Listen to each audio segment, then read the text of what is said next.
What's going on, guys? It's Cal here from Sabers. So this is going to be a general overview and helpful assembly guide for when you receive your VEEZEE kit. So the run's launching this Thursday, February 21st, and it's a very sort of complicated hilt. Not complicated as I mean it's going to be difficult for you guys to install it, more complicated in that the assembly will require some knowledge before you try to take it apart or whatever. So I'm going to start from the top and sort of explain how things are. The whole hilt is machined out of brass and aluminium and steel. It's over 33 pieces per assembly. Now in the package that you get, you'll be receiving 11 brass bars for the control box. You'll also be receiving your brass door. You'll be receiving your blade plug trim. So there'll be a included PLA printed transparent 3D blade plug, and you'll just glue this on top or friction fit it on top. That's just so it can have a screen accurate emitter when you don't have a 1-inch blade in. The 1-inch blade eliminates that cool brass accent feature, but we wanted to keep it 1 inch, not 7/8. So when the blade plugs in, it's a really nice addition to how the saber looks. And you'll receive your pillar assembly, which is the pillar piece which goes in here, which I'll explain how to assemble. Now this is how you will be receiving the hilt. I'll just move those aside for now. So you'll receive it about 90% assembled, but there's a few things that you'll need to know for when you want to assemble it. I'll just start from the top. So you'll notice here this brass knob. I zoom in. This is your blade retention screw. However, you'll need to dial it in when you get it. So as you'll see inside, it won't be protruding through, so you might be questioning how it can hold a blade. But the point is that the assembly is a brass knob on an M4 grub screw. So you'll put your blade in, you'll then tighten your blade with the M4 grub screw, and then it starts to protrude now, so I can feel it protruding in there. And then once you've dialed that in, because I know some blades are different, you can add a little drop of glue on here, screw it on, and then leave it, and then the next time you unscrew it, it will be a fully functional blade retention screw. Now you'll notice as well when the blade retention screw comes off, there's a Phillips head screwdriver here. This is one of the screws that attaches the shroud to the inner sleeve. So we didn't want any screws visible on the outside, but in order to get a crisp line, these are 2 pieces. So in order to access that area, you can take out your blade retention screw, like so. Remove that, and then using one of these sort of thin screwdrivers, like what you get with iPhones. They're really cheap on Amazon or eBay. You can buy them really cheap, but you might have some precision screwdrivers at home that can go through. Just undo this washer screw. So these are like laptop screws, and you'll start to know now that the shroud will rotate, but obviously you can't take the shroud off, and this is where the design was pretty tricky but clever at the same time. So as you see, that was the screw that we just removed from that hole, but when you turn the shroud, you'll see there's another screw hole. Now inside that screw hole is a Phillips head screw. So if you loosen that and then move it around the other way, there's another one, which was this one. So I can feel that Phillips head screw, and you'll see it. And then that is what you need to unscrew. So if I just get that.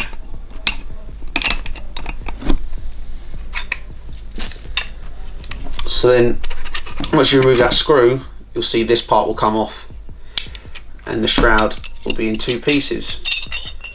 Now you'll see the 2 Phillips heads, there's one there, there's one there. So essentially to put it back together, you drop the screws in first, you put it back on here inside, and access to the screws is by rotating it.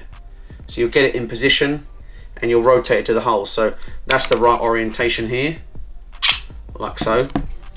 So you might need to shake it a little bit so that the screws don't interfere. So now it's down on there, and you can hold it, and once you do the first one by rotating it into place, that's the first one in, you'll rotate it to the third one,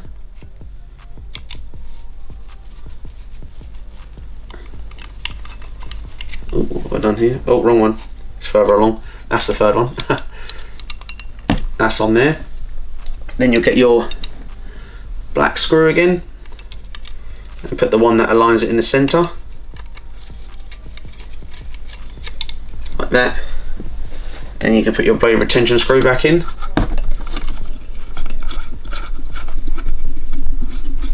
When you feel it come through, so I can feel it there. And you can screw that back on. So that was what needed to be done, just to ensure that no hidden screws, no screws were visible and they were hidden, but you had that crisp machining in the emitter. And you may have saw underneath here those 3 screws. So there's one screw here and one screw hole there and one screw hole there. So that's how you assemble the shroud. The button piece is a 3-piece assembly, so you unscrew this and you've got your brass button, and that's where you can put your button. There's wire channel in there for the other button. If you unscrew that, this part will lift off. These are just finger tight on there, so when you unscrew 1, 2 and 3 from in here, this outer aluminium sleeve slides off the bottom of this brass piece, this brass neck. But that's what your button assembly will be, just in there. Now, we did implement a chassis reveal on this one. It's held by 2 M3 screws in these pockets, so they're nylon tipped grub screws. So if you just loosen them slightly, so there's one for alignment and one for just extra locking. You twist the hilt. Also, it needs to be loosened a little bit more, so just a couple times maybe, like so, and then you'll see that it comes out. So that's how you'll have your chassis reveal. And like I said, undoing these 3, this will slide off, and there's a heatsink retention or NeoPixel PCB holder retention screw on the inner brass piece as well. But that's how you'll have a chassis reveal. And then when you want to put it back, you see there's a channel there that goes in, twist, and you can tighten these screws again for it to be nice and secure.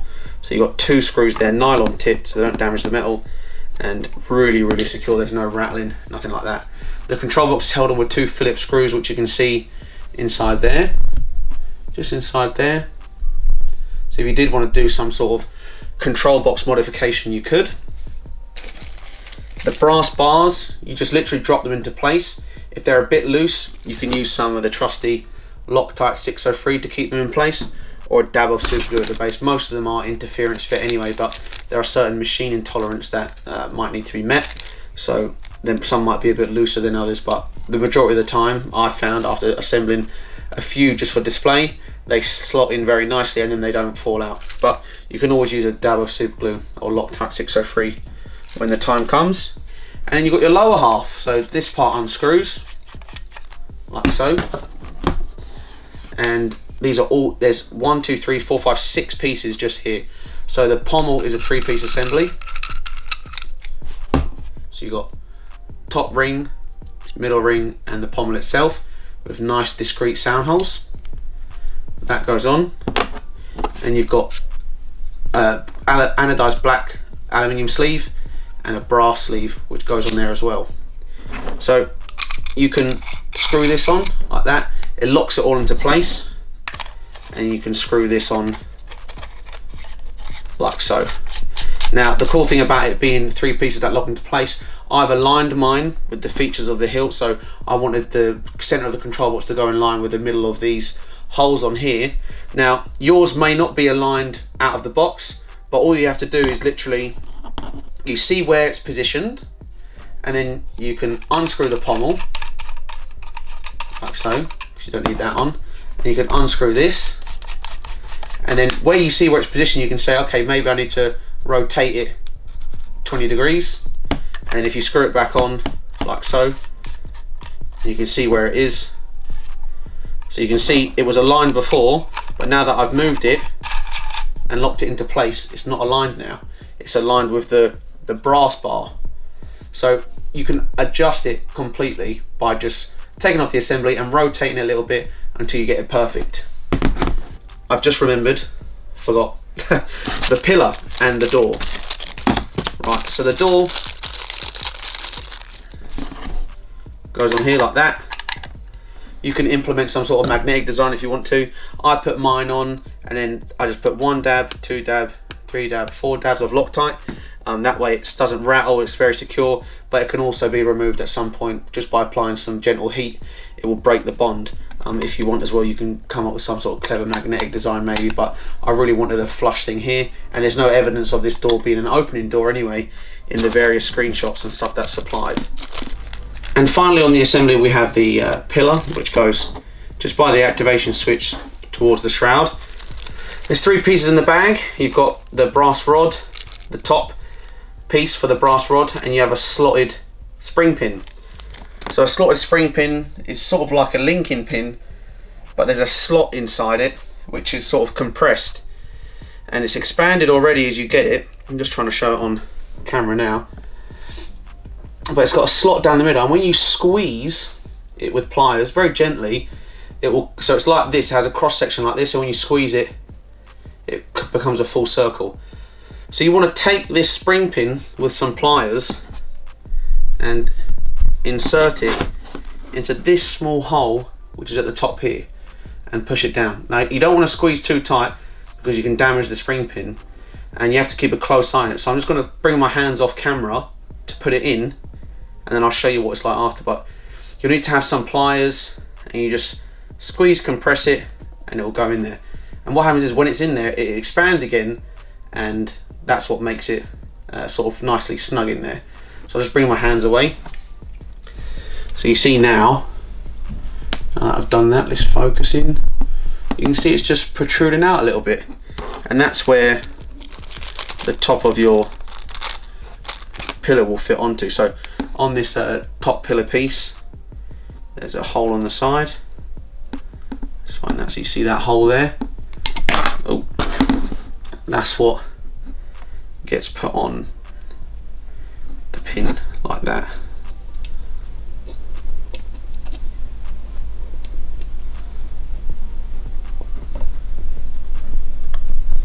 You see it's a very snug fit,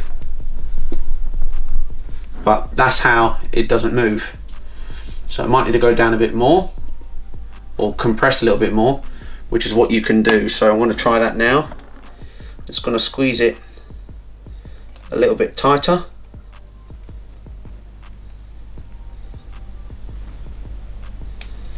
Push it down a little bit further so it's not as deep down. So you'll then get your brass rod, and you'll use some glue, or you'll use some Loctite 603, the thing that I like to always use. You see there's a hole just in the top of the activation, but that's where the base of the brass rod goes, and you'll line that stuff up, and as you can see I just pop that in there, and now it doesn't move, doesn't fall out, and you can always hold it with a bit of Loctite again, but it should be enough friction to keep that on there. And then you will have a fully assembled Ven Zallow hilt, pillar included. So I really hope that helps, guys, and gives you a general understanding of how the hilt sort of assembles.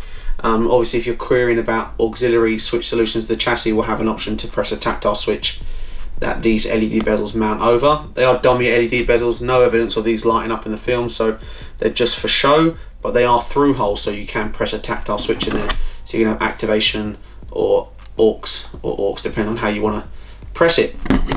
But it's a really magnificent piece, and I think you guys are going to be really pleased with it. So I hope that this tutorial helps you sort of understand how the hilt goes together and what's required to get it together and installed when you take it out of the box. Thanks again for your support, guys. Thursday 21st of February, don't miss out. See you then. Cheers.